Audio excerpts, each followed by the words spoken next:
சரி. இப்போ வந்து அடிக்கடி நம்ம செய்திகள்ல பார்க்குறது, இப்போ ரீசெண்டா கூட சொன்னாங்க, இந்த கிரிப்டோ கரன்சில இருந்து மிகப்பெரிய அளவுல இந்தியர்கள் வந்து ஏமாற்றப்படுறாங்க.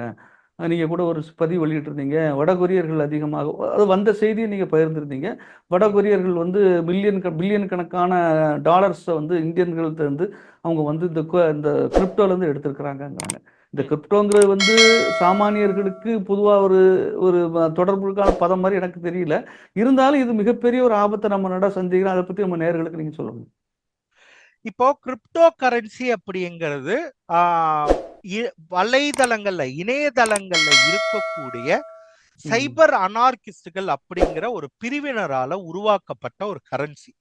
அந்த கரன்சியினுடைய நோக்கமே முழுக்க முழுக்க ரகசியத்தன்மை.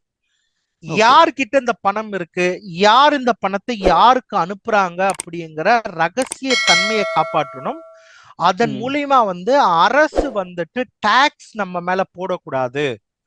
நம்ம வந்து சாதாரண அரசு சொல்லுகிற பணத்தையோ அரசு சொல்லுகிற வங்கி இன்ஸ்டிடியூஷன்ஸ் வங்கிகள் மூலியமா பணத்தை டிரான்ஸ்பர் பண்ணும்போது யாருக்கு டிரான்ஸ்பர் பண்றாங்கன்ற ஐடென்டிட்டி தெரியுது. அதனால அவங்க வந்து டாக்ஸ் போடுறாங்க. அப்போ ஒருவர் யாருக்கு பணம் அனுப்புறாங்க அப்படிங்கறத அரசு கிட்ட இருந்து மறைச்சிட்டோம்னா நம்ம மேல அரசு வந்து டாக்ஸ் போட முடியாது அப்படிங்கிற ஒரு ஒரு எதிர்ப்பு வடிவமாக உருவாக்கப்பட்டதுதான் கிரிப்டோ கரன்சி.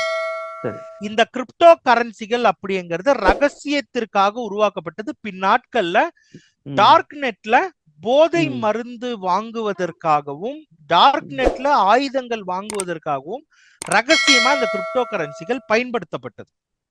அந்த கிரிப்டோ கரன்சிகள் வந்துட்டு ஆனால் இது தொடர்ந்து இந்த சைபர் அனார்கிஸ்டுகள் ஆதரவாளர்கள் வந்துட்டு மெயின் ஸ்ட்ரீம்லயும் அதை பயன்படுத்த ஆரம்பிச்சாங்க.